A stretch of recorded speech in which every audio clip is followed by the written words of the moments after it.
ಮನಸ್ಸು ನಾನು ಅಂತ ತಿಳ್ಕೊಂಡಿಯಲ್ಲ, ಬುದ್ಧಿ ನಾನಂತ ತಿಳ್ಕೊಂಡಿಯಲ್ಲ. ಈ ದೇಹಾತ್ಮ ಬುದ್ಧಿ ಜನ್ಮ ಮರಣ ಕಲ್ಪನೆ. ಇದೇನಿದೆ? ಜನ್ಮ ಮರದ ಕಲ್ಪನೆ. ನಾನು ಹುಟ್ಟುವವ, ನಾನು ಸಾಯುವವಂತ ನೀ ತಿಳ್ಕೊಂಡಿಯಲ್ಲ.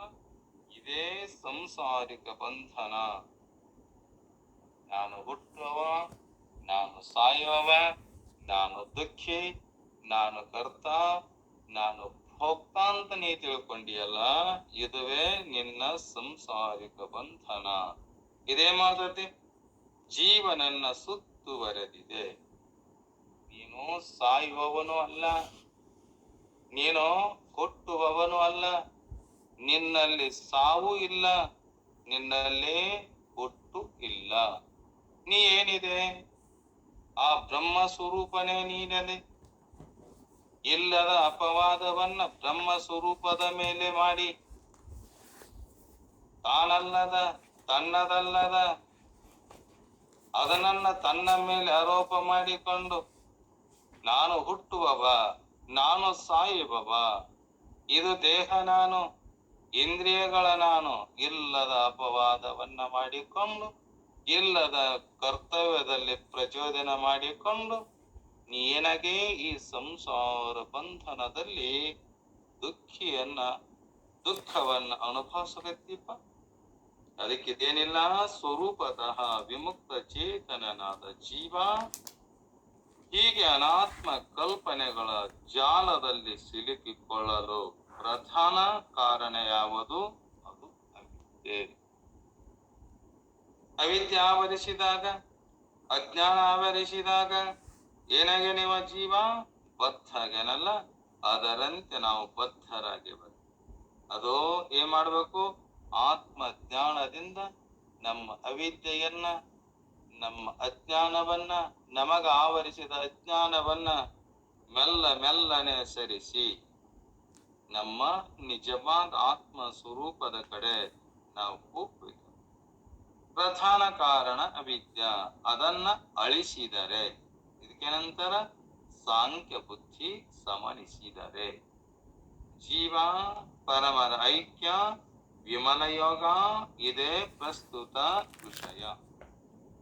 ಅದನ್ನ ನಾನು ಚೆನ್ನಾಗಿ ನಾವೆಲ್ಲರೂ ತಿಳ್ಕೊಂಡು, ಹೇ ಅರ್ಜುನ, ಇದನ್ನ ನೀನು ಸರಿಯಾಗಿ ತಿಳಿದುಕೊಂಡು, ಅವ್ಯಯ ಯೋಗ ಮನುಷ್ಯ ಬಯಸುವುದೇನು? ನಾವೆಲ್ಲರೂ ಏನ್ ಬಯಸ್ತೇವೆ? ಎಲ್ಲರೂ ಸುಖವನ್ನ ಬಯಸೇವಲ್ಲದೆ ದುಃಖವನ್ನ ಎಂದೆಂದು ನಾವು ಬಯಸಿಲ್ಲ. ಧನ ಕನಕ ಕಾಮಿನಿ ಅಧಿಕಾರಿಗಳಲ್ಲ. ಮೋಕ್ಷ ಅತ್ಯಂತಿಕ ದುಃಖ ನಿವಾರಣ ಹಾಗೂ ಅಕ್ಷಯ ಶಾಂತಿ ಪ್ರಾಪ್ತಿಯನ್ನ ನಾವೆಲ್ಲರೂ ಬಯಸುವುದು ಸುಖ, ಮಾಡುವುದು ದುಃಖ ಹೊಂದುವ, ದುಃಖವನ್ನು ಅನುಭವಿಸುವ ಹಂತ ಈ ಜಾಲದೊಳಗ, ಅಜ್ಞಾನವೆಂಬ ಜಾಲ, ಅದರೊಳಗ ಸಿಕ್ಕಿಕೊಂಡು ನಾವೇನ್ ಮಾಡೇವಿ? ಧನ ಕನಕ ಕಾಮಿನಿ. ಧನದಲ್ಲಿ ಸುಖ ಅಂತ ಹೇಳ್ಕೊಂತೇವೆ, ಕನಕ ಬಂಗಾರದಲ್ಲಿ ಸುಖ ಅಂತ ಹೇಳ್ಕೊಂತ್ಕೊಂಡೇವಿ. ನನಗ ಅಧಿಕಾರ ಇದ್ದಾಗನ ನಾ ಸುಖಿ ಆಕ್ಕೇನಿ, ಅಂತ ಸುಖ ನನಗೆ ಸಿಗತಂತ ನಾವು ತಿಳ್ಕೊಂಡೇವಲ್ಲ. ಎಂದೆಂದು ಅದ್ರೊಳಗ ಸುಖ ಇಲ್ಲಪ್ಪ. ಏನಿಲ್ಲ? ಧನ, ಆ ಧನದಲ್ಲಿ ಕೂಡ ಸುಖ ಇಲ್ಲ. ನಿನ್ನ ಜೀವನಕ್ಕೆ ಎಷ್ಟು ಬೇಕು ಅಷ್ಟೇ ಆ ಹಣವನ್ನ ಗಳಿಸು. ನೀನು ಹೆಚ್ಚಿಗೆ ಗಳಿಸಿದ್ದಾದ್ರ, ನೀನು ಆ ಹಣವನ್ನ ಹೆಚ್ಚಿಗೆ ಗಳಿಸಿ ಇಟ್ಟಿ ಅಂದ್ರ ಕಳ್ಳರ ಕಾಟ, ಅಣ್ಣ ತಮ್ಮಂದಿರ ಕಾಟ, ಸರಕಾರದವರ ಕಾಟ. ನೀನೇ ಹಗಲು ರಾತ್ರಿ ನಿನ್ನ ಬುದ್ಧಿಗೆಯಿಂದ ನೀನು ದುಡಿದು ಗಳಿಸಿಯಲ್ಲ ಅದನ್ನ ಸಿರಿಯನ್ನ ಏನ್ ಮಾಡ್ತಾರವರು? ಆ ಹಣವನ್ನ ನೋಡಿ ಕಳ್ಳರು ಕೂಡ ತುಡುಗ ಮಾಡಬಹುದು. ಯಾಕ? ನೀನು ಹಗಲು ರಾತ್ರಿ ದುಡಿದು ಗಳಿಸಿದ ಹಣವನ್ನ ಕಳ್ಳರು ತುಡುಗು ಮಾಡಬಹುದು. ಅಣ್ಣ ತಮ್ಮಂದಿರು, ನೀನಬ್ಬವನು ಈ ಮನೆಯಲ್ಲಿ ನೀನೊಬ್ನ ಹುಟ್ಟಿಯೇನೋ, ನಾವು ಹುಟ್ಟಿಲ್ಲಿ, ನಾವು ದುಡಿದಿಲ್ಲೇ, ಆ ಶ್ರೀಮಂತಿಕೆಯನ್ನ ನಮಗೂ ಕೂಡ ಕೊಡಬೇಕಂತಾರೆ. ಕೊಡಬೇಕಂದ್ರೂ ಕೂಡ ಎಲ್ಲಾ ಕೊಟ್ಟಾನ ಕರೆ, ತನ್ನ ಬುದ್ಧಿ ಸಾಮರ್ಥ್ಯದಿಂದ ಈ ಸಿರಿಯನ್ನ ಗಳಿಸೇನಲ್ಲ, ಗಳಿಸಿದಾಗ ಅದರ ಕೊಡ ಏನಂತಾರ ಅವರು, ಇದನ್ನ ಕೊಡದಿದ್ದರೆ ನಿನ್ನ ಪ್ರಾಣವನ್ನ ತೆಗಿತೀವಂತಾರ. ಏನ್ ಮಾಡಿದ್ರು ಇಬ್ರು ಶ್ರೀಮಂತರ ಮಕ್ಕಳು, ಹೊಲಕ್ಕ ಗಳೆ ಹೊಡೆಯಕ್ ಹೋಗ್ಯಾರ. ಅಣ್ಣ ತಮ್ಮ ಬೆಳಗಿನ ಜಾವದಲ್ಲಿ 4 ಗಂಟೆಗೆ ಎದ್ದು ಎತ್ತುಗಳನ್ನ ಹೊಡ್ಕೊಂಡು ನೇಗಿಲವನ್ನ ಹೊಡೆಯಕ್ ಹೋಗ್ಯಾರ. ತಾಯಿ ಒಬ್ಬಕ್ಕೆ ದೊಡ್ಡ ಶ್ರೀಮಂತರದ, ಆ ಶ್ರೀಮಂತಿಕೆಯಿಂದ ಏನ್ ಮಾಡಾಕತ್ತಿದ್ರು, ಹೊಲ್ಲಾಗ ಗಳೆ ಹೊಡುವಾಗ ಹಿಂದಿನ ಹಿರಿಯರು ಆ ಭೂಮಿಯಲ್ಲಿ ಹುಗಿದಿಟ್ಟಿರೋ ಬಂಗಾರದ ಹಂಡೆ ಹಚ್ಚಂತ ನೀಗ್ಲ ಹೊಡುವಾಗ ಬಂಗಾರದ ಹಂಡೆಗ ಕಂಠಕ್ಕ ನೇಗಲ ಕುಳ ಸಿಕ್ಕಿ ಕೊಂತು ಗಳೆ ಹೊಡುವಾಗ ಅವಾಗ ಏನ್ ಮಾಡಿದ, ಅಣ್ಣ ಗಳೆ ನೇಗ್ಲ ಹಿಡಿದಿದ್ನಲ್ಲ, ತಮ್ಮ ಎತ್ತುಗಳನ್ನ ಬಾಯ ಮಾಡ್ತಿದ್ದ. ಏನೇ ಐತಿದ್ದು ಅಂತೇಳಿ ಏನ್ ಮಾಡಿದ, ಎಬರಿ ನೋಡಿದ, ಬಂಗಾರದ ಹಂಡೆ. ಅವಾಗ ಏನ್ ಮಾಡಿದ, ಶ್ರೀಮಂತರಿದ್ದರು ಕೂಡ ನನ್ನ ತಮ್ಮನಿಗೆ ಇದು ಹೊಕ್ಕದಂತೇಳಿ ನೇಗಲ ಹೊಡೆಯುವಾಗ ನೇಗಲಕ್ಕೆ ಯಾವಾರು ಬೇರೆಗಳು ಕಂಟಿಗಳು ಹತ್ತತಾವಂತೇಳಿ ಕೊಡಲಿ ತಗೊಂಡು ಹೋಗಿದ್ದ ಅನ್ನ. ಅದೇ ಕೊಡಲಿಯ ತುಂಬಾರದಿಂದ ತಮ್ಮನ ತಲೆಗೆ ಹೊಡೆದ. ಯಾಕೆ, ಈ ಬಂಗಾರದ ಹಂಡೆ ನನಗಾಗಬೇಕು, ನನ್ನ ತಮ್ಮದನ, ಇಬ್ಬರು ಕೂಡ ನಾವು ಹಚ್ಚಿಕೊಂಡಾಗಲಿ ಇಬ್ಬರು ಕೂಡ ಸುಖವಾಗಿ ಜೀವನ ಮಾಡಬೇಕು ಅನ್ನುವ ಭಾವ ಆ ಶ್ರೀಮಂತನಿಗೆ ಬರಲಿಲ್ಲ. ಏನ್ ಮಾಡಿದ, ಅದೇ ತುಂಬಾರಿನಿಂದ ನೇಗಲ ಹೊಡುವ ಸಮಯದೊಳಗ ಅದು ಬಂಗಾರದ ಹಂಡೆ ಅಂತೇಳಿ ತನ್ನ ತಮ್ಮನನ್ನ ಕೊಲೆ ಮಾಡಿದ ಆ ಹಿರಿಯ ಶ್ರೀಮಂತ.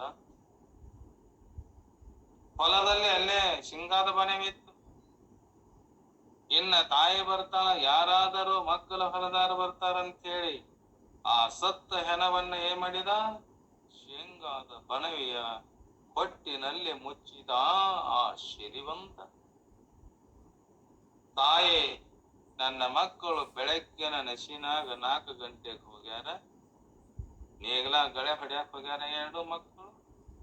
ಅವೇ 2 ಮಕ್ಕಳು, ಗಂಡ ಇಲ್ಲ. ತಾಯಿ ಮಕ್ಕಳಿಗೆ ಬುದ್ಧಿಯನ್ನ ಮಾಡಿಕೊಂಡು ಬರ್ತಾಳ. ಹೊಲದಲ್ಲಿ ಒಂದು ಮರವೂ ಇಲ್ಲ. ಬಣವಿಯ ಆ ಶೇಂಗಾದ ಬಣವಿಗೆ ತಾಯಿ ಕುಳಿತುಕೊಂಡಾಳ. ಅದರಿಂದ ರಕ್ತ ಹರಿದು ಬರಕತ್ತಿತ್ತು. ಅದನ್ನೆಲ್ಲ ನೋಡಿ ತಾಯಿ ಅಂತಾಳ, ಅಮ್ಮ ತಮ್ಮ ಎಲ್ಲಿ ಹೋಗ್ಯಾನ? ಏನ್ ಕೇಳ್ತಾಳ, ಹಿರಿಯ ಶ್ರೀಮಂತನನ್ನ ಕೇಳ್ತಾಳ ತಾಯಿ, ಎಲ್ಲಿ ಹೋಗ್ಯಾನ ತಮ್ಮ? ತಮ್ಮ ಇಲ್ಲ, ಇಲ್ಲೇ ಇರಕ ಲೋಕಾಪುರಕ್ ನಾಟಕ ನೋಡಕ್ ಹೋಗ್ಯಾನ ಅಂತಾನ. ಯಾರು? ಶ್ರೀಮಂತ. ಅವಾಗಿನ್ನ ಈಕೆ ನನ್ನ ತಾಯಿ ಕೂಡ ಸುದ್ದಿಯನ್ನ ಮಾಡ್ತಾಳ ಬಾ ಅಂತೇಳಿ ಅಮೃತ ಪ್ರಾಯವಾದ ಅಡಿಗೆಯನ್ನ ಮಾಡಿಕೊಂಡು ಬಂದು ಕುಳಿತಿರುವ ತಾಯಿಯನ್ನ ಈ ಶ್ರೀಮಂತ ಈ ಸುದ್ದಿಯನ್ನ ಹೇಳಿ ಏನ್ ಮಾಡ್ತಾಳ, ನನ್ನ ಸರ್ಕಾರಕ್ಕೆ ಕಳಿಸ್ತಾಳಂತೇಳಿ ಆ ತಾಯಿಯನ್ನು ಕೂಡ ಅದೇ ಕೊಡಲಿಯಿಂದ ಹೊಡೆದು ಬಂದ ಆ ಶ್ರೀಮಂತ.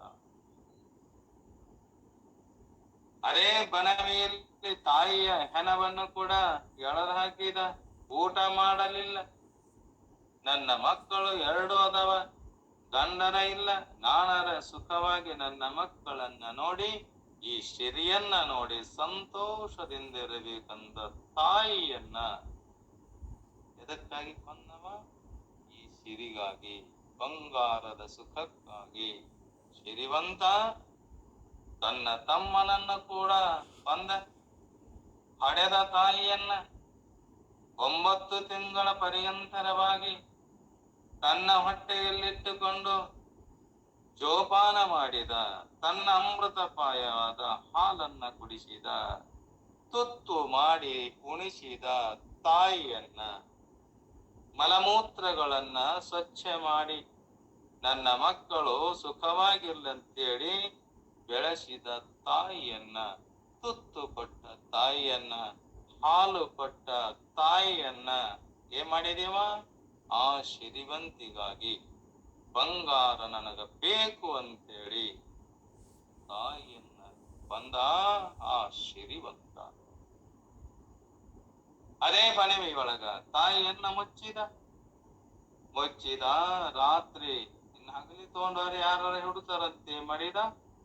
ರಾತ್ರಿ 12-1 ಗಂಟೆಗೆ ಎತ್ತುಗಳನ್ನ ಹಿಡ್ಕೊಂಡು ಬಂಗಾರದ ಹಂಡೆಯನ್ನ ಹೆಗಲ ಮ್ಯಾಗಿಟ್ಕೊಂಡು ಮನಿ ಹೊಂಟ ಸಿರಿವಂತ. ಹೊಂಟ ಊರ್ ಹೊರಗ ಒಂದು ಬಾವಿ, ಇನ್ನ ಊರು ದೂರಿತ್ತು, ಬಹಳ ದೂರಿತ್ತು. ಹೋಗುವಾಗ 8 ಮಂದಿ ಕಳ್ಳರು ಏನ್ ಮಾಡಿದ್ರು? ಊರೆಲ್ಲ ತುಳುಗು ಮಾಡಬೇಕಂತ ಸುತ್ತಿದರು ಕೂಡ ಊರೊಳಗ ಯಾವ ಸಿರಿವಂತಿಕೆ ಮನೆ ಹೊಡೆಯಲಿಕ್ಕೆ ಆಗಲಿಲ್ಲ ಆ ತುಳುಗರಿಗೆ. ಏನ್ ಮಾಡಿದ್ರು? ಬೇಸೊತ್ತಿನ ಬೇರೆ ಊರಿಗೆ ಹೋಗ್ಬೇಕಂತೇಳಿ ಅದೇ ಮಾರ್ಗವನ್ನ ಹಿಡಿದು ಆ 8 ಮಂದಿ ಕಳ್ಳರು ಬರ್ತಾರ. ಬಂದು ನೋಡ್ತಾರ, ಇಲ್ಲ, ನಾವು ಊರೊಳಗ ಸುತ್ತಿ ಸುತ್ತಿ ಬಹಳ ನೀರಡಿಕೆಯಾಗಿದೆ. ಈ ಸಿರಿವಂತ ಬಂಗಾರದ ಕೊಡವನ್ನ ಹೊತ್ತುಕೊಂಡು ಮಣಿಗ್ ಹೊಂಟಾಗ ಇವ್ರು ಎದುರಿಗೆ ಬರ್ತಾರ ಕಳ್ಳರು 8 ಮಂದಿ. ಇಲ್ಲ, ಊರೊಳಗ ಹತ್ತಿತ್ತ ತಿರುಗಾಡಿ ಬಹಳ ನೀರಡಿಕೆಗೈತೆ, ನೀರನ್ನ ಕೊಡು ನೀ ಅಂತಾರ. ಎದೆಗೆ? ಈ ಸಿರಿವಂತ ಅಂದ, ನಾನು ನಮ್ಮ ಹೊಲದಲ್ಲಿರುವ ಬಾವಿಯಿಂದ, ಯಾಕ ಇವತ್ತ ನಮ್ಮ ಮನೆಯಲ್ಲಿ ನಾರಾಯಣನ ಪೂಜೆ, ಲಕ್ಷ್ಮೀ ಪೂಜೆ, ರುದ್ರದೇವರ ಪೂಜೆ ಇದೆ.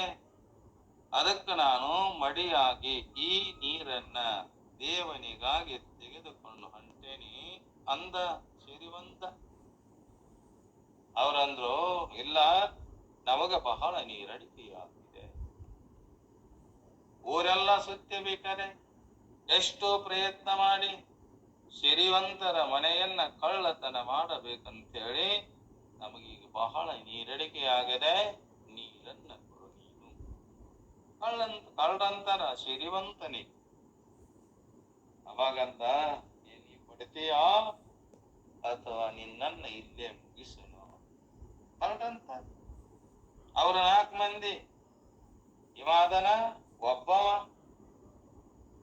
ತಮ್ಮ ಕೈಯಲ್ಲಿರತಕ್ಕಂಥ ಎಲ್ಲ ಶಸ್ತ್ರ ಅಸ್ತ್ರಗಳಿಂದ, ಜಾಂಬೆ ಚಾಕುವಿಂದ ಎಲ್ಲ ಬೇಕಾದಲ್ಲಿ ಹೆಚ್ಚಿಸ್ತಾರ ಆ ಶ್ರೀಮಂತರಿಗೆ. ಯಾರು? ಕಳ್ಳರು ತುಚ್ಛಿಸಿಕೊಂಡು ಅಲ್ಲೇ ಪ್ರಾಣವನ್ನ ಬಿಟ್ಟು ಎತ್ತುಗಳು ಮಣಿಗೆ ಹೋದುವಂತ. ಸತ್ತು ಹಣ ಅಲ್ಲೇ ಬಿತ್ತು. ರಾತ್ರಿ 3 ಗಂಟೆ. ಇವ್ರು ತುಡುಗರು ಏನ್ ಮಾಡಿದ್ರು?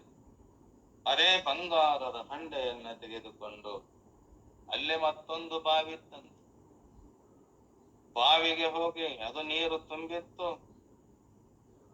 ಅವಾಗ ನೋಡು, ಇಷ್ಟೊತ್ತನ ನಾವು ತಿರುಗಾಡಿದ್ರೆ ಹೊಟ್ಟೆ ಬಾಳ ಹಸ್ತೈತಿ. ನೀವು ಯಾರ ದಾಬಾಕ್ ಹೋಗಿ ಬುತ್ತಿಯನ್ನ ಕಟ್ಕೊಂಡು ಬರ್ರಿ, ನಾವು ಇದನ್ನ ಕಾಕೊಂತ ಕುಂದಿರ್ತೇವೆ. 4 ಮಂದಿ ಇಲ್ಲಿ ಕುಂದ್ರು, 4 ಮಂದಿ ದಾಬಾಕ್ ಹೋಗಿ ಬುತ್ತಿಯನ್ನ ಕಟ್ಟಿಸ್ಕೊಂಬಂದ್ರು. ಅವ್ರಲ್ಲೇ ಹೊಟ್ಟೆ ತುಂಬ ಊಟ ಮಾಡಿ ಆ ಬುತ್ತಿಯನ್ನು ಕಟ್ಕೊಂಡು ಬಂದಾರಲ್ಲ, ಇನ್ನು ಅವ್ರಿಗೆ ಈ ವಿಷವಾದ ಊಟವನ್ನ ಊಟ ಮಾಡಿದ್ರ ಬಂಗಾರದ ಹಂಡೆ ನಮಗಕ್ಕಂತೆ ಮಾಡಿದ್ರ ಅವರು ತಾವಲ್ಲೇ ಊಟ ಮಾಡಿ ಅದರೊಳಗ ವಿಷ ಹಾಕಿಕೊಂಡು ಈ ಕಳ್ಳರು 4 ಮಂದಿ ಕಾಕಂತ ಕುಂತಿದ್ರಲ್ಲ, ಅಲ್ಲಿಗೆ ಬಂದು ನೋಡೋ ನೀವ್ ಊಟ ಮಾಡ್ರಿ, ನಾವು ಊಟ ಮಾಡೇವಿ ಅಂತ ಹೇಳಿದ್ರು. ಅಲ್ಲಿದ್ದ ತುಡುಗರು ಏನ್ ಮಾಡಿದ್ರು? ಇಲ್ಲ, ನಾವು ಊಟ ಮಾಡ್ತೇವಿ, ಈ ಬುತ್ತಿ ಕಟ್ಟಿಸ್ಕೊಂಡ್ ಬಂದಿರಲ್ಲ. ಇನ್ನ ಬಾವಿ ಒಳಗ ಇಳದು ಅದು ಬಾವಿ ಮೆಟ್ಟಿಲಗಳಿಂದ ಕೂಡಿದ ಬಾವಿತ್ತದು. ನೀರನ್ನ ತುಂಬಿಕೊಂಡು ಕೆಳಗೆ ನೀವು ಇಳಿರಂತೇಳಿ ಬುತ್ತಿ ಕಟ್ಟುಕೊಂಡು ಬಂದಿರುವ ಆ ಕಳ್ಳರನ್ನ ಬಾಯಿಯೊಳಗೆ ಇಳಿಸಿದರು. ಯಾರೋ ಅಲ್ಲೇ ಕಾಯ್ತಾ ಕುಳಿತಂತ 4 ಜನ ಹುಡುಗರು. ಬಗ್ಗೆ ನೀರು ತುಂಬುವಾಗ ಏನ್ ಮಾಡ್ತಾರ ಅವರು? ಇಲ್ಲ, ಈ ಸಿರಿ ನಮಗಾಗ್ಬೇಕು ಅಂತೇಳಿ ಬಾವಿಯ ದಂಡೆಯ ಮೇಲಿರುವ ಕಲ್ಲುಗಳನ್ನ ಬಗ್ಗೆ ನೀರು ತುಂಬುವಾಗ ಆ ಕಳ್ಳರಿಗೆ 4 ಮಂದಿ ಕಲ್ಲನ್ನ ಬಗೆದು ಅಲ್ಲೇ ಬಾಯಿ ಒಳಗ ಬಿದ್ದು ಅವರು ಸತ್ರು. ಯಾರೋ ಕಳ್ಳರು. ಇವರು ಬುದ್ಧಿ ಕಟ್ಕೊಂಡ್ ಬಂದಿದ್ರಲ್ಲ, ವಿಷ ಹಾಕಿ ಆತು ಹೊಟ್ಟೆ ಎಸ್ತಿತ್ತು. ಊಟವನ್ನ ಮಾಡಿದ್ರು, ಮಾಡಿ ವಿಷ ಏರಿ ಅವರು ಕೂಡ ಅಲ್ಲೇ ಕಲಾಸಾದ್ರು. ಅಲ್ಲೇ ಬಾವಿಯ ದಂಡೆಯ ಮೇಲೆ 4 ಮಂದಿ ಕಳ್ಳರು ಬಾಯಿ ಒಳಗೆ ಬಿದ್ದು ಸತ್ತಾರ. 4 ಮಂದಿ ವಿಷದ ಅನ್ನವನ್ನ ಉಂಡು ಬಾವಿಯ ದಂಡೆ ಮೇಲೆ ಸತ್ತಾರಲ್ಲ. ಇದೇನೋ ಆ ಸಿರಿ, ಅದು ಧನ ಕನಕ ನನ್ನದಾಗಬೇಕಂತ ಪರಿಸ್ಥಿತಿ ಹಂಗಾಗಿದೆಯಲ್ಲ. ಬಂಗಾರದ ಹಂಡೆ ಅಲ್ಲೇ ಐತಂತಿನ್ನ ನಮಗೆ ಯಾರಿಗಾರ ಬೇಕಾತಂದ್ರೆ ನಾವು ಹೋಗಿ ತೊಂಬಂದು ಜೀವನ ಮಾಡಬಹುದು. ಸಾಧ್ಯವೇ ಆಗೋದಿಲ್ಲ. ಅದಕ್ಕೆ ಏನು ಹೇಳಿದರೂ ಕೂಡ ಕೇಳಲಿಲ್ಲ. ಇಂಥ ಧನ ಕನಕ ಕಾಮಿನಿ ಅಧಿಕಾರಗಳೆಲ್ಲ ಮೋಕ್ಷದ ಆತ್ಯಂತಿಕ. ಇದರಿಂದ ಆಶೆ ಆಕಾಂಕ್ಷೆಗಳಿಂದ ಕೂಡಿದ ನಮಗೇನಾಗುವುದಿಲ್ಲ, ಧನದಿಂದ ನಮ್ಮ ನಿಜವಾದ ಸ್ವರೂಪವನ್ನ ತಿಳಿಯಲಿಕ್ಕೆ ಆಗುವುದಿಲ್ಲ. ಜನ, ನೀನು ಇದನ್ನ ಚೆನ್ನಾಗಿ ತಿಳಿದುಕೋ. ಧನ ಕನಕ ಕಾಮಿನಿ ಖಂಡತೆ ನೀನು ತಂದು ಆಕೆಗೆ ಹಾಕಿದಾಗ ಮಾತೇನಂತಾಳ, ನನ್ನ ಗಂಡ ಬಹಳ ಚಲೋ ನೋಡ್ಕೊಂತಾನಂತ. ನೀನೆ ತಂದು ಹಾಕದಿದ್ದರೆ, ನೀನು ಸರಿಯಾಗಿ ದುಡದಿದ್ದರೆ ನಿನ್ನನ್ನ ಏನ್ ಮಾಡ್ತಾಳಕಿ? ಜೈಲಿಗೆ ಕಳಿಸಬಹುದು, ಬಂಧನಕ್ಕೂ ಹಾಕಬಹುದು, ನಿನ್ನನ್ನ ವಿಷ ಹಾಕಿ ಕೂಡ ಕೊಲ್ಲಬಹುದು. ಯಾರು? ಎಲ್ಲರೊಡನೆ ವೈರವಿಲ್ಲದೆ ಕೂರ್ಪುದೆ ಚಂದಮಾಮ. ನೀನು ರಾಜರೊಡನೆ ವೈರತ್ವವನ್ನವನ್ನೇ ಮಾಡಿದೆ ಅಂದ್ರ ನಿನ್ನ ಈ ರಾಜ್ಯದಿಂದ ರಾಜ ಹೊರಗಾಕಬಹುದು. ಹೆಂಡತಿಯೊಡನೆ ನೀನು ಸುಖವಾಗಿ ಎಲ್ಲರಿಗೂ ಕೊಟ್ಟು ಹೊರಗೆ ತಿನಿಸುವುದು ಉಣಿಸುವುದು ಎಲ್ಲರ ಪ್ರೇಮವನ್ನ ನೀ ಗಳಿಸಿದ್ದೆ ಅಂದ್ರ ನಿನ್ನ ಜಾಪಾನ ಮಾಡಬಹುದು. ಇಲ್ಲದಿದ್ದರೆ ಮನ ಬಿಟ್ಟು ಹೊರಗೆ ಹಾಕಬಹುದು. ಎಷ್ಟೇ ಗಳಿಸಿದರೂ ಕೂಡ ನನ್ನ ಮಕ್ಕಳು ಸುಖವಾಗಿರ್ಲಿ, ನಾನು ಸುಖವಾಗಿರಬೇಕು, ಹೆಂಡತಿ ಸುಖವಾಗಿರಬೇಕು, ಹಗಲು ರಾತ್ರಿ ದುಡಿದು ನೀನು ಮಾಡಿದ್ದಾದರೆ ಅವರೊಡನೆ ಪ್ರೇಮ ಪ್ರೀತಿ ಇರದಿದ್ದರೆ ಏನೇನ್ ಮಾಡ್ತಾರ? ನೀನು ಗಳಿಸಿದ ಹಣವನ್ನ ಯಜುರಿಯ ಕೀಲಿಯ ಕಸಿದುಕೊಂಡು, ಬಂಗಾರ ಕಸಕೊಂಡು, ಹೊಲ ಮನೆ ಕಸಕೊಂಡು ನಿನ್ನ ಹೊರಗೆ ಹಾಕ್ತಾರೋ ಅದರಿಂದ ಸುಖ ನಿನಗಿಲ್ಲ. ನಿನಗೆಷ್ಟು ಜೀವನ ಮಾಡಬೇಕಲ್ಲ, ಅಷ್ಟನ್ನ ಗಳಿಸು, ಅಷ್ಟನ್ನ ಉಳಿಸು. ಅಷ್ಟು ಸುಖವಾಗಿದ್ದು ಅಧಿಕಾರಗಳಲ್ಲಿ ಇರಲಾರದ ಏನೋ ಮೋಕ್ಷದ ಸುಖದಲ್ಲಿ ಸತ್ಸಂಗ ಸದಾ ಮಾಡಿ ಸಂತರ ಶರಣರ ಜ್ಞಾನಿಗಳ ಗುರುಗಳ ಸಂಘದಲ್ಲಿದ್ದುಕೊಂಡು ನಿನ್ನ ಜೀವನದ ಹಾದಿಯನ್ನ, ನಿನ್ನ ನಿಜವಾದ ಸುಖವನ್ನ ಈ ಮನುಷ್ಯ ಜನ್ಮದಲ್ಲಿ ಮಾತ್ರ ತಿಳಿಲಿಕ್ಕಾಗಬೇಕಪ್ಪ ಅರ್ಜುನ. ಸ್ವರೂಪತಃ ಏನಿದೆ ಅದು? ಕಾಮಿನಿ ಕಾಂಚನ ಚಿಕಾರ ಇವು ದುಃಖವನ್ನ ಕೊಡ್ತಾವ. ದುಃಖದ ನಿವಾರಣೆ ಹಾಗೂ ಅಕ್ಷಯ ಶಾಂತಿ ಪ್ರಾಪ್ತಿಯಲ್ಲಿ ಆಗತ್ತಂದ್ರ ನಿನ್ನ ನಿಜವಾದ ಸ್ವರೂಪವನ್ನ ತಿಳಿದಾಗ ಮಾತ್ರ ಇದೆಲ್ಲ ಸುಖ. ಇಲ್ಲಿಕಂದ್ರ ಎಲ್ಲವೂ ದುಃಖಪ. ಯಾವ ಸಾಧನೆಯಿಂದ ಈ ಅಕ್ಷಯ ಅಮರ ಅವ್ಯಯ ಶಾಂತಿ ಬರುತ್ತದಲ್ಲ, ಸಾಧನೆಗೆ ಅವ್ಯಯ ಯೋಗ ಅಂತಾರ. ಅದನ್ನ ನೀನು ತಿಳಿದುಕೋ ನಿನ್ನ ಜೀವನದೊಳಗ. ಏ ಅರ್ಜುನ, ಇದನ್ನ ಮಾಡಿಕೋ. ಇಮಂ ವಿವಸ್ವತೆ ಪ್ರೋಕ್ತವಾನ್ ಅಹಂ ಸರ್ವ ಸಾಕ್ಷಿಕ ಸತ್ಯ ಜ್ಞಾನವಾರಿಧಿ ದಯಾಘನನಾದ ಪರಮಾತ್ಮ ಈ ಅಪ್ರತಿಮ ವಿದ್ಯೆಯನ್ನ ಹೇಳಕತ್ತೇನಲ್ಲ. ನಿಜವಾದ ವಿದ್ಯೆಯನ್ನ ನಾವೇನ್ ಮಾಡ್ಬೇಕು?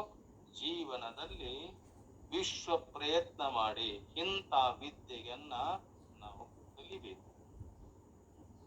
ಸಾಕೆನಿಸದ ಸಭೆಯದ ಬೇರೊಂದು ಬೇಕೆನಿಸದಂತ ವಿದ್ಯೆ ಯಾವುದು ಅಂದ್ರ ನಮ್ಮ ಆತ್ಮ ಸ್ವರೂಪ, ನಮ್ಮ ನಿಜವಾದ ಸ್ವರೂಪ. ಯಾವಲ್ಲರ ಇರು, ಹೇಗಾದರ ಇರು, ಬಡವನಾಗಿರು, ಬಲ್ಲಿದವನರಾಗಿರು, ದುಃಖಿಯರಾಗಿರು, ಭಿಕ್ಷುಕನಾಗಿರು, ಎಲ್ಲೇ ಇರು, ನಿನ್ನ ಆತ್ಮತತ್ವವನ್ನ ತಿಳಿದುಕೊಂಡಿರು ಅರ್ಜುನ. ಸಿರಿ ಸಂಪತ್ತು ಬರ್ತೈತೆ ಹೊಕ್ಕದಲ್ಲ, ಅದು ನಿನ್ನ ಜೀವನಕ್ಕೆ ಅದು ಸುಖಕರ ಅಲ್ಲ. ನಿನಗೆಷ್ಟು ಬದುಕಲಿಕ್ಕೆ ಬೇಕಲ್ಲ ಅಷ್ಟನ್ನ ಇಟ್ಟುಕೊಂಡು. ನಾ ದಾನ ಧರ್ಮ ಮಾಡ್ತೇನೆ ಅಂತ ಹೇಳಿ ಕೂಡ ನೀನು ಇನ್ನೊಬ್ಬರಲ್ಲಿ ಭಿಕ್ಷೆ ಬೇಡುವ ಹಾಗೆ ದಾನವನ್ನ ಮಾಡಬೇಡ. ನಿನ್ನ ಜೀವನಕ್ಕೆ ಎಷ್ಟು ಬೇಕಲ್ಲ ನೀನು ದುಡಿದು ಗಳಿಸಿದದ್ದಲ್ಲಿ ಇನ್ನೊಬ್ಬರಿಗೆ ಕೊಟ್ಟು ನೀನು ಅದರಲ್ಲಿ ಬದುಕಿ ಅಂತ ಆತ್ಮ ತತ್ವವನ್ನ ತಿಳಿದುಕೊಂಡಾಗ ಮಾತ್ರ ಅದು ನಿಜವಾದ ಸುಖ. ಅಂತದ್ದು ಆತ್ಮವಿದ್ಯೆ, ಅದು ಬ್ರಹ್ಮವಿದ್ಯೆ. ಅದು ಹೆಂಗೈತೆ? ಅದು ಅವ್ಯಯ ಸ್ವರೂಪ ಆಗಿದೆ, ಅಕ್ಷಯ ಸ್ವರೂಪ. ಕ್ಷಯ ಎಂದೆಂದೂ ಇಲ್ಲ. ಯಾವುದರಲ್ಲಿ? ನಿನ್ನ ನಿಜವಾದ ಸ್ವರೂಪದಲ್ಲಿ ಸದಾ ಶಾಂತಿ ನೆಲೆಸಿದೆ ಅಲ್ಲೇ. ಯಾವುದರಲ್ಲಿ? ಆ ಬ್ರಹ್ಮ ಸ್ವರೂಪದಲ್ಲಿ. ಅದಕ್ಕ ಹಂತ ಸಾಧನೆಗೆ ಏನಂತಾರ? ಅವ್ಯಯ ಯೋಗ ಅಂತಾರಪ್ಪ. ಅದನ್ನೇ ತಿಳ್ಕೊಂಡು ಹಂತದ್ದರಲ್ಲಿ ನೀನು ಇರು. ಸತ್ಯ ಜ್ಞಾನವಾರಿಧಿ ದಯಾಘನನಾದ ಪರಮಾತ್ಮ ಈ ಅಪ್ರತಿಮ ವಿದ್ಯೆಯನ್ನ ಅವ್ಯಯ ಅಂತ ಪ್ರಪ್ರಥಮದಲ್ಲಿ ಏನಂದನ? ಜಗತ್ ಪ್ರಕಾಶಕನಾದ ಸೂರ್ಯ ದೇವನಿಗೆ ಕರುಣಿಸಿದ. ಯಾರು? ಕೃಷ್ಣ ಪರಮಾತ್ಮ. ಅವನಿಗೆ ಏಕೆ ಅಂತ ಬ್ರಹ್ಮವಿದ್ಯೆ ಸೂರ್ಯ ದೇವನಿಗೆ ಏಕೆ? ಸೂರ್ಯ ಜಗದ ಕಣ್ಣು. ಸೂರ್ಯ ಹೆಂಗದನವ? ಎಲ್ಲರಿಗೆ ಬೆಳಕನ್ನ ನೀಡುವ ಜಗದ ಚಕ್ಷುವಿಯಾದ ಪರಮ ಪರಿಶುದ್ಧ ದೇಹಿ ಆ ಸೂರ್ಯ ದೇವತೆ. ಕಾರ್ಯನಿಷ್ಠ ಕರ್ಮಯೋಗಿ. ಎಂಥ ತೊಂದರೆ ಬಂದರೂ ಕೂಡ ಒಂದು ಕ್ಷಣ ವಿಳಂಬವಿಲ್ಲದೆ ಕರ್ತವ್ಯ ಪಾಲಕ ಆ ಸೂರ್ಯ. ನಾವಾದ ಕೇಳಿವಿ, ನೆಗಡಾಗೈತಂತಂದಿಷ್ಟು ತಪ್ಪಿಸ್ಕೊಂತೇವೆ. ನನಗೆ ಜಡ್ಡು ಬಂದತಂತೇಳಿ ನೀಗಲಾರದ ಕೆಲಸ ಇದ್ದಾಗ ನನ್ನ ಕಡೆಯಿಂದ ಕೆಲಸ ಆಗುದಿಲ್ಲ, ನನಗೆ ದುಡಿಯಾಕ ಆಗುದಿಲ್ಲ, ತಂದು ಬಂದು ಹಾಕಲಿಕ್ಕೆ ಆಗುದಿಲ್ಲ ಅಂತ ಹೇಳಿ ಸೋಮಾರಿಗಳಾಗಿ ಮಾಡ್ತೇವೆ. ರಜಾ ಬೇಡ್ತೇವೆ, ರಜಾ ಕೇಳ್ತೇವೆ. ಎಲ್ಲಿದೆ ಆ ಸೂರ್ಯ ದೇವನಿಗೆ ರಜೆ? ಸರಕಾರದ ನೌಕರಿ ಮಾಡುವಾಗ ಶನಿವಾರ ರವಿವಾರ ನಾವು ರಜೆಯನ್ನ ಕೇಳೇವಲ್ಲ, ಅದರಂತೆ ಸೂರ್ಯ ದೇವ ಶನಿವಾರ ರವಿವಾರ ಮೈಯಾಗ ಹುಷಾರಿಲ್ಲ ಅಂತೇಳಿ ರಜೆಯನ್ನ ತೆಗೆದುಕೊಂಡರೆ ಏನಾದಿತು ನಮ್ಮ ಗತಿ? ಹೆಂಗದನವ? ಸೂರ್ಯ ಜಗದ ಚಕ್ಷು, ಜಗದ ಕಣ್ಣು, ಪರಮ ಪರಿಶುದ್ಧ ದೇಹಿ, ಕಾರ್ಯನಿಷ್ಠ ಕರ್ಮಯೋಗಿ.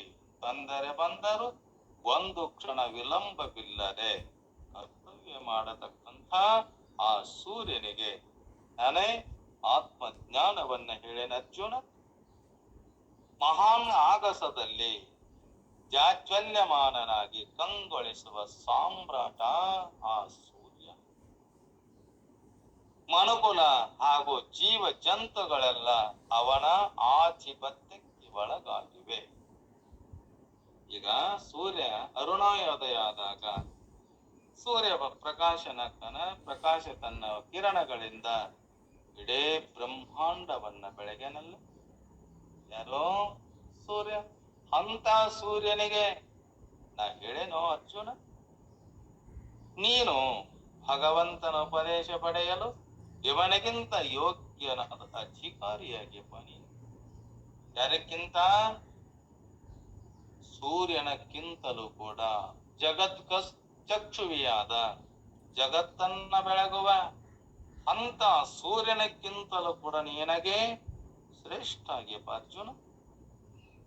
ಅದಕ್ಕೆ ನೀನೇನ್ ಮಾಡು, ಅಧಿಕಾರಿಯಾಗಿ ನೀನು ಆತ್ಮವಿದ್ಯೆ ಎಷ್ಟು ಹಿರಿದೋ ಅಷ್ಟೇ ಮಹತ್ತರ ಇವನ ವ್ಯಕ್ತಿತ್ವ.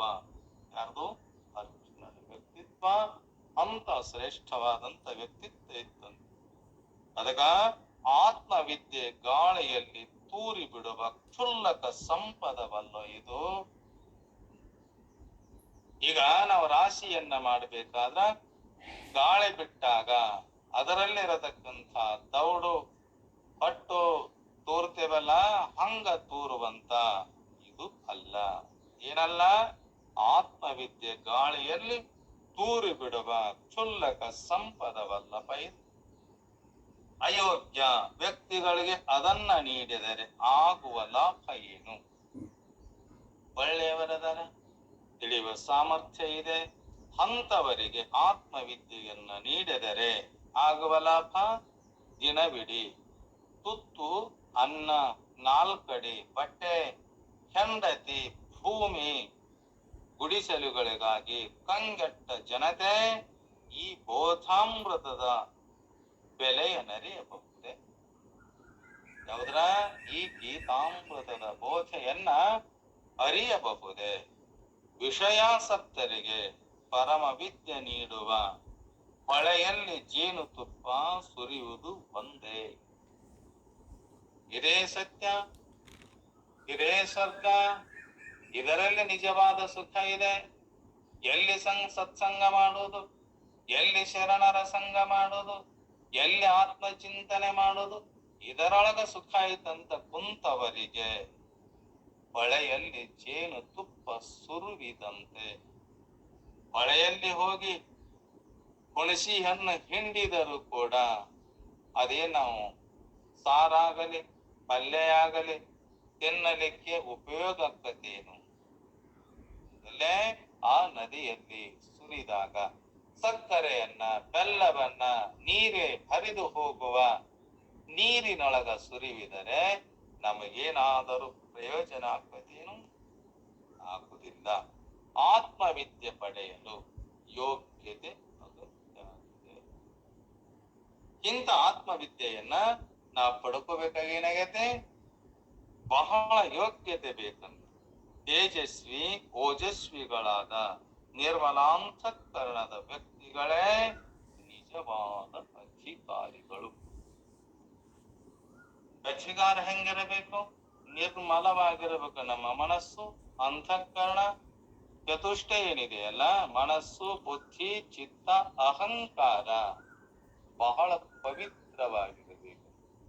ಯಾಕೆ? ಆತ್ಮವಿದ್ಯೆಯನ್ನ ತಿಳಿಯಗೋಸ್ಕರವಾಗಿ ನಾವು ಏನ್ ಮಾಡ್ಬೇಕು? ನಮ್ಮ ಮನಸ್ಸು, ನಮ್ಮ ಇಂದ್ರಿಯಗಳು, ನಮ್ಮ ಬುದ್ಧಿ ಸ್ವಚ್ಛವಾಗಿದ್ದಾಗ ಆತ್ಮವಿದ್ಯೆಯನ್ನ ಪಡೆಯಲು ಅದು ಯೋಗ್ಯತೆ ಆಗಿದೆ.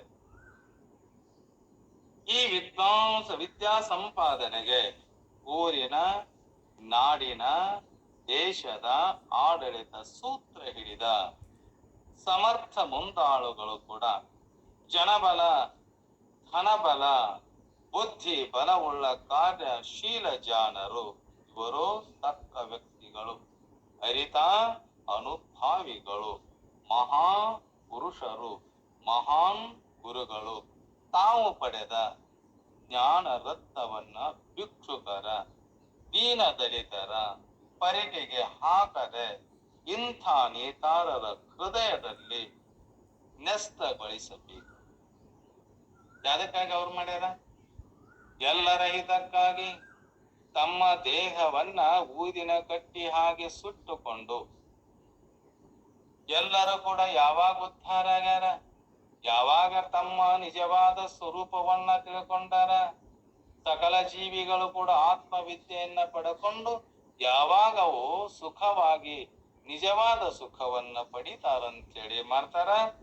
ಹಗಲು ರಾತ್ರಿ ಎನ್ನದೆ ಕಷ್ಟಪಟ್ಟು ಹಿಂಗ ಮಾಡ್ತಾರಲ್ಲ, ಅವರು ನಮ್ಮ ನಿಜವಾದ ದೇವರು. ಏನಾಗೈತಪ್ಪ ಅವ್ರಿಗೆ ಹರಕತ್ತ? ಏನನ್ನ ಮಾಡಾಕ? ಒಳ್ಳೆಯದನ್ನ ಹೇಳಿ ನಿಮ್ಮ ಆತ್ಮವಿದ್ಯೆಯನ್ನ ತಿಳಿದುಕೊಂಡು ಅದರಲ್ಲಿ ಕೂಡ ನೀವು ನಿಜವಾದ ಸ್ವರೂಪವನ್ನ ಮರಳಿ ಸಾಯದಂತೆ, ಮರಳಿ ಹುಟ್ಟದಂತೆ ಇದೇ ಜನ್ಮದಲ್ಲಿ ಮಾಡ್ಕೊರಿ ಅಂತೇಳಿ ಸಾರಿ ಸಾರಿ ಡಂಗುರವನ್ನ ಹೊಡೆದು ಹೇಳ್ತಾರ ಅಂತ ಮಹಾನುಭಾವಿಗಳು. ಪಾಂಡಿತ್ಯ ವೈಖರಿಗಳನ್ನೆಲ್ಲ ಉಪಯೋಗಿಸಿ ತಮ್ಮ ಜೀವ ಜನಾಂಗವನ್ನ ಆತ್ಮ ಮಾರ್ಗಕ್ಕೆ ಹಚ್ಚಬಲ್ಲ ದೇಶ ವಿದೇಶಗಳ ಅಧ್ಯಕ್ಷರು ಕೂಡ, ಪ್ರಧಾನಿಗಳು ಕೂಡ, ರಾಜರು ಕೂಡ ಆತ್ಮಿಕ ಶಾಂತಿ ಪಡೆದು ದೇವದೂತರಾದರೆ ಯುದ್ಧವಿಲ್ಲ. ಇವರೆಲ್ಲ ಯಾಕೆ ಪಡೆದಲಾಗ್ತಾರೆ? ತಮ್ಮ ನಿಜವಾದ ಸ್ವರೂಪವನ್ನ ತಿಳಿಯಲಾರದ ಅಧಿಕಾರಕ್ಕಾಗಿ ಜಾತಿ ಜಾತಿ ಎಂದು ಧರ್ಮವನ್ನ ಬೇರೆ ವಿಂಗಡಣೆ ಮಾಡಿ ಎಲ್ಲಿದೆ ಇವರಿಗೆ ಶಾಂತಿ ಸುಖ? ಪ್ರಜೆಗಳಿಗಿನ ಕೂಡ ದುಃಖ, ರಾಜ್ಯದಲ್ಲಿರತಕ್ಕಂಥ ಅವರಿಗೂ ಕೂಡ ದುಃಖ. ದೇಶ ವಿದೇಶಗಳ ಅಧ್ಯಕ್ಷರಾಗಿ ರಾಜರಾಗ್ಯಾರ, ಆತ್ಮಿಕ ಶಾಂತಿ ಪಡೆಯದ ದೇವದೂತರಾದರೆ ಯುದ್ಧವಿಲ್ಲ. ಅವರು ದೇವಾನು ದೂತರ. ಎದಕ್ಕೆ ಬಂದೇ ನಾವು? ಜನರ ರಕ್ಷಣೆಗೆ ಮಾಡಿ ನಮ್ಮನ್ನೆಲ್ಲ ಆರಿಸಿ ಕಳಿಸ್ಯಾರಲ್ಲ. ನಮ್ಮನ್ನ ಆರಿಸಿ ಕಳಿಸಿದಂತ ಪ್ರಜೆಗಳನ್ನ ನಾವೆಲ್ಲರೂ ಅವರಿಗೆ ಸುಖ ದುಃಖಗಳು ಬರಲಾರದಂತೆ ನಾವು ನೋಡಿಕೊಂಡಾಗ ಎಲ್ಲರೂ ಕೂಡ ಸಾಕ್ಷಾತ್ ದೇವ ಅಂತ ಅವ್ರೇನ್ ಮಾಡ್ತಾರ? ನೆನೆಸ್ತಾರಲ್ಲ. ಅಲ್ಲೇನಿಲ್ಲ, ಯುದ್ಧ ಇಲ್ಲ, ವೈರವಿಲ್ಲ, ಬಡತನ ಇಲ್ಲ, ಅಜ್ಞಾನಗಳಿಲ್ಲ. ಅಲ್ಲೇ ರಾಜರು ಒಳ್ಳೆ ಮಾರ್ಗದಲ್ಲಿ ಆತ್ಮವಿದ್ಯೆಯನ್ನ ಚೆನ್ನಾಗಿ ಅರಿತು ಆತ್ಮವಿದ್ಯೆಯನ್ನ ಚೆನ್ನಾಗಿ ತಿಳಿದುಕೊಂಡು ಜನರ ಪರಿಪಾಲನೆ ಮಾಡಿದಾಗ ಅವರು ದೇವನ ಸ್ವರೂಪದನಂತ ಅಂತ ರಾಜ. ವಿಶ್ವಸಂಸ್ಥೆ ತುಂಬಾ ಅಧ್ಯಾತ್ಮ ವಿದ್ಯಾ ಗುಂಜಾರವ ಕೇಳಿ ಬರಬೇಕಂತ ಎಲ್ಲಿ ಎಲ್ಲ ಶಾಲೆ ಕಾಲೇಜುಗಳಲ್ಲಿ ಆಗಲಿ, ಮಠಗಳಲ್ಲಿ ಆಗಲಿ, ಮಂದಿರಗಳಲ್ಲಾಗಲಿ ಆತ್ಮದ ಚಿಂತೆ ಇದು ಹಿಂಗ ಸದಾ ನಡಿಬೇಕಂತ. ಗುರುಗಳ ಹೊಣೆ ಈ ಆದರ್ಶ ಪಾಠ ಈಯಲಿಂದಲೇ ಭಗವಂತ ಮಾಡನ ತನ್ನ ಜ್ಞಾನ ಸ್ವೀಕಾರಕ್ಕೆ ಸೂರ್ಯನನ್ನ ಆರಿಸಿದ. ಸೂರ್ಯ ಮಾಡಿದ ಜಗತ್ತನ್ನ ಬೆಳಗುತ್ತಾನಲ್ಲ, ಜಗತ್ತನ್ನ ಬೆಳಗುವ ಆ ಸೂರ್ಯನಿಗೆ ಕೂಡ ನಾನು ಕೂಡ ಮಾಡೇನ ನಮ್ಗ ಆತ್ಮ ಜ್ಞಾನವನ್ನ, ಆತ್ಮ ಅಧ್ಯಾತ್ಮ ವಿದ್ಯೆಯನ್ನ ಹೇಳೇನಪ್ಪ. ನೀನು ಅವನಕ್ಕಿಂತಲೂ ಕೂಡ ಶ್ರೇಷ್ಠತೆ ಅರ್ಜುನ, ಇದನ್ನ ನೀನು ತಿಳಿದುಕೋ ಅಂತೇಳಿ ಪರಮಾತ್ಮ ಅವನನ್ನ ಕುರಿತು ಹೇಳಕತ್ತಾನ. ವಿವಸ್ವಾನ್ ಮನವಿಪ್ರಾಹ. ಆತ್ಮವಿದ್ಯೆ ಅಸಾಮಾನ್ಯ. ಒಂದು ಜಾತಿ ಸಂಪ್ರದಾಯ ಮತದಲ್ಲ, ಸ್ವತ್ತಲ್ಲದು. ಯಾರಾದರೂ ಕೂಡ ಯಾವ ಕುಲದಲ್ಲಿ ಆಗಿರು, ಯಾವ ಜಾತಿ ಒಳಗಾಗಿರು, ಎಲ್ಲೇ ಇರು, ಕೀಳಾಗಿರು, ಬ್ರಾಹ್ಮಣರಾಗಿರು, ವೈಶ್ಯನಾಗಿರು, ಶೂದ್ರನಾಗಿರು, ಎಲ್ಲೇ ಇರು ಕಡೆ ಎಲ್ಲರಿಗೂ ಆತ್ಮವಿದ್ಯೆಯನ್ನ ಪಡೆಯುವ ಅಧಿಕಾರ ನಮ್ಮೆಲ್ಲರಿಗಿದೆ. ಅದಕ್ಕ ಅದು ದೇಶ ಸಮಾಜಗಳಿಗೆ ಸೀಮಿತ ಅಲ್ಲ. ನನ್ನ ದೇಶದಲ್ಲಿ ಅಷ್ಟೇ ಸೀಮಿತ, ನನ್ನ ಈ ಮತದಲ್ಲಿ ಸೀಮಿತ, ನನ್ನ ಜಾತಿಯಲ್ಲಿ ಸೀಮಿತ, ನನ್ನ ಕರ್ಮದಲ್ಲಿ ಸೀಮಿತ ಅಂತ ಹೇಳಿ ಹೇಳಲಿಕ್ಕೆ, ಆತ್ಮವಿದ್ಯೆಯನ್ನ ಪಡೆಯುವುದಕ್ಕೆ ಸೀಮಾರಹಿತವಾದಂಥದ್ದು ಅದು ಆತ್ಮವಿದ್ಯೆ. ಮಾನವ ನಿರ್ಮಿತ ಧರ್ಮ ಹಾಗೂ ವಿಚಾರ ಪ್ರಣಾಳಿಗೆ ನೆರವನ ಕಾಲಾಂತರದಲ್ಲಿ ಅಳಿಸಿ ಹೊಕ್ಕವ ಪಯು. ಯಾವ ಮಾಡಿದ್ದು? ಮನುಷ್ಯ ಮಾಡಿದ್ದು. ಕಾಲಾಂತರದಲ್ಲಿ ಯಾವುದೇ ಕಾಯ್ದೆ ತಂದನಂದು ಕೂಡ ಕಾಲ ಕಾಲದಲ್ಲಿ ಹೋಗ್ತಾವ, ಬೇರೆ ಹೊಸ ಕಾಯ್ದೆಗಳು ಬರ್ತಾವ. ಆದರೆ ಆತ್ಮ ಪರಮಾತ್ಮ ಮಾಡಿರುವ ಆತ್ಮಜ್ಞಾನ ಇದು ಎಂದೆಂದೂ ಮರೆಯಾಗುವುದಿಲ್ಲ. ಋಷಿಗಳು, ಸಿದ್ಧರು, ಸಾಧ್ಯರು, ಶರಣರು, ಸಂತರು, ಯೋಗಿಗಳು, ಜ್ಞಾನಿಗಳು ತಾವು ತಿಳಿದುಕೊಂಡು ತಮ್ಮ ತಿಳಿದ ಅಂತ ಆತ್ಮ ಜ್ಞಾನವನ್ನ ನಮ್ಮೆಲ್ಲರಿಗೂ ಕೊಡೆ ಮಾಡ್ಯಾರ. ವೇದಗಳ ಮುಖಾಂತರವಾಗಿ ಕೊಟ್ಟಾರ, ಉಪನಿಷತ್ತುಗಳ ಮುಖಾಂತರವಾಗಿ ಕೊಟ್ಟಾರ, ಬ್ರಹ್ಮಸೂತ್ರ ಪರ್ಯಂತರವಾಗಿ ಕೊಟ್ಟಾರ, ಪ್ರಕ್ರಿಯೆ ಗ್ರಂಥಗಳ ಮುಖಾಂತರವಾಗಿ ಕೊಟ್ಟಾರ. ಯಾಕೆ ಕೊಟ್ಟಾರ? ನಿಜವಾದ ಸುಖವನ್ನ ಅನುಭವಿಸಲಿ. ಈ ಜನನ ಮರಣಾತ್ಮಕವಾದ ಈ ಬಂಧನದಿಂದ ಬಿಟ್ಟು ತಮ್ಮ ನಿಜವಾದ ಹಾದಿಯನ್ನ, ಆತ್ಮ ತತ್ವವನ್ನ ತಿಳ್ಕೊಂಡು ಅವರು ಕೂಡ ನಮ್ಮಂತೆ ನಿಜವಾದ ಸುಖದಲ್ಲಿ ನೆಲೆಯಾಗಿ ನಿಲ್ಲದಂತೇಳಿ ನಮಗೆ ಇಷ್ಟೆಲ್ಲ ಜ್ಞಾನದ ರಾಶಿಯನ್ನ ಕೊಡ್ತಾರಲ್ಲ. ಯಾಕೆ ಮಾಡಬಾರದು ನಾವು? ಬರೀ ಹಾಳು ಸಂಸಾರಕ್ಕ ಅದಕ್ಕ ಗಂಟೆ ಬಿದ್ದು ಅದರಲ್ಲೇ ಹುಟ್ಟುದು, ಅದರಲ್ಲೇ ಸಾಯುದು. ಯಾಕೆ ಹುಟ್ಟಿದ? ಸಾಯಕ. ಯಾಕೆ ಸತ್ತಿ? ಹುಟ್ಟಾಕ.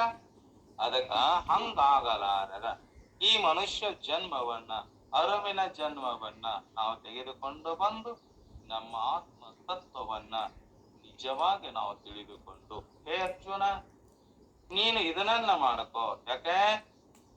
ಆತ್ಮ ಜ್ಞಾನ ಮರೆಯಾಗುವಂಥದ್ದಲ್ಲಪ್ಪ. ಇದ್ದದ್ದನ್ನ ಇಲ್ಲದಂತೆ ತೋರಿಸುವ ಈ ಅಜ್ಞಾನ ಈಗಲ್ಲ, ಇದನ್ನ ಪಡೆದು ಹಾಕು. ಜ್ಞಾನವೆಂಬ ರತ್ನವನ್ನ ತಿಳಿದ ಬಳಿಕ ಆ ಜ್ಞಾನವನ್ನ ಮುಚ್ಚಿರುವ ಅಂತ ಗಡಿಗೆಯನ್ನ ನೀನು ಕಿತ್ತು ಹಾಕು. ಅಪ್ಪ ಸಿರಿವಂತ ಏನ್ ಮಾಡಿದ? ರತ್ನದ ಮೇಲೆ ಒಂದು ಗಡಿಗೆಯನ್ನ ಮುಚ್ಚಿಟ್ಟಿದ್ದ, ಒಂದರಲ್ಲಿ ದೀಪವನ್ನ ಇಟ್ಟಿದ್ದ. ದೀಪ ಇಟ್ಟಿದ್ದಕ್ಕ ಚಿತ್ರಗಳನ್ನ ತೂತು ಹೊಡೆದಿದ್ದ. ಆ ದೀಪದಿಂದ ಏನಾಗಿತ್ತಂದ್ರೆ ಚಿತ್ರವಾದ ತೂತಿನಿಂದ ಬೆಳಕು ಬರ್ತಿತ್ತು. ರತ್ನವನ್ನ ಮುಚ್ಚಿದ ಗಡಿಗೆ ಇಟ್ಟಿದ್ನಲ್ಲ, ಅದರ ಮೇಲೆ ಮುಚ್ಚಿದ್ದ. ಅದನ್ನೇ ಮಾಡಿದ?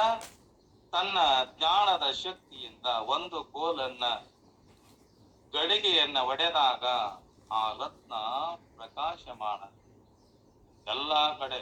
ಅದಕ್ಕೇನು ವಿದ್ಯುತ್ತಿನ ಪ್ರಕಾಶ ಬೇಕಾಗಿಲ್ಲ, ಇನ್ನೊಂದರ ಪ್ರಕಾಶ ಕೂಡ ಅದಕ್ಕೆ ಬೇಕಾಗಿಲ್ಲ, ಯಾವುದರ ಸಹಾಯ ಕೂಡ ಅದಕ್ಕೆ ಬೇಕಾಗಿಲ್ಲ. ಅದಕ್ಕೆ ಜ್ಞಾನವೆಂಬ ರತ್ನದ ಹರಳಿಗೆ ಎಲ್ಲವನ್ನ ಬೆಳಗುವ ಬೇಕಾದಂತ ವಸ್ತುಗಳನ್ನಿಟ್ಟರೆ ಅದರ ಆಶ್ರಯದಲ್ಲಿ ಬೆಳಗತಕ್ಕಂಥ ಅಂತ ಆತ್ಮದ ಪ್ರಕಾಶ ಏನಿದೆ ಅದು ಅದು ಪರಿಣಾಮಿ, ಅದು ವಿಶ್ವ ವಿಸ್ತಾರ, ಅದು ಅಮರ ಜ್ಞಾನ. ಅರ್ಜುನ, ಅದನ್ನ ನಿನ್ನ ಜೀವನದೊಳಗ ನೀನು ತಿಳಿದುಕೋ.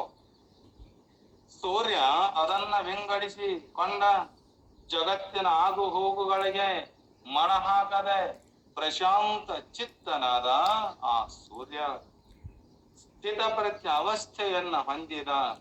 ಸುಖ ದುಃಖ, ಲಾಭ ಹಾನಿ, ವಂದನೆ ದೂಷಣಗಳಲ್ಲಿ ಸಮಭಾವವನ್ನ ತಾಳಿ ತನ್ನ ಪಾಲಿನ ನಿತ್ಯ ಕರ್ಮದಲ್ಲಿ ಆ ಸೂರ್ಯ ನಿರತನಾದ. ಅರ್ಜುನ, ನೀನು ಕೂಡ ಅದರಂತೆ ಮಾಡು.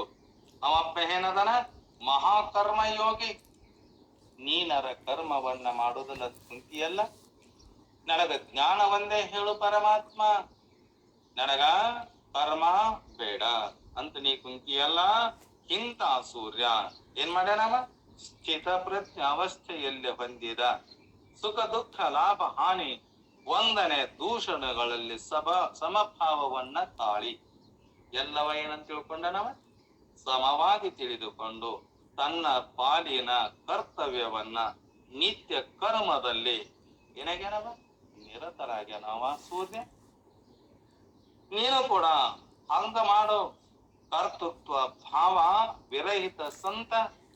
ಆ ಕರ್ತೃತ್ವ ಭಾವ ಅನ್ನೋದು ಕೂಡ ನಾನು ಮಾಡೇನನ್ನುವ ಮನಸ್ಸಿನಲ್ಲಿ ಅವನಲ್ಲಿ ಲವಲೇಸು ಇಲ್ಲಂತೆ. ಯಾರಲ್ಲಿ? ಆ ಸೂರ್ಯನಲ್ಲಿ. ನೀನು ಕೂಡ ಅದರಂತೆ ತಿಳಿದು ಮಾಡು. ಕರುಣಾಮಯಿಯಾದ ಅವ ಪಡೆದ ಶಾಂತಿ ವಿದ್ಯೆಯನ್ನ ತನ್ನಷ್ಟಕ್ಕೆ ತಾನಿಟ್ಟುಕೊಳ್ಳದೆ, ನಾನು ಹೇಳಿದ ವಿದ್ಯೆಯನ್ನ ಸಂಪಾದನೆ ಮಾಡಿ ತಾನಷ್ಟೇ ಇಟ್ಟುಕೊಳ್ಳದೆ ಅವೇನ್ ಮಾಡಿದ? ತನ್ನ ಪುತ್ರನಾದ ಮನುವಿಗೆ ಅರುಹಿದ ಈ ಆತ್ಮವಿದ್ಯೆಯನ್ನ. ಏನ್ ಹೇಳಕತ್ತೇನ ಅರ್ಜುನನನ್ನ ಕುರಿತು? ಸೂರ್ಯನಿಗೆ ನಾನು ಹೇಳಿದೆ, ಆ ಸೂರ್ಯ ಏನ್ ಮಾಡಿದ?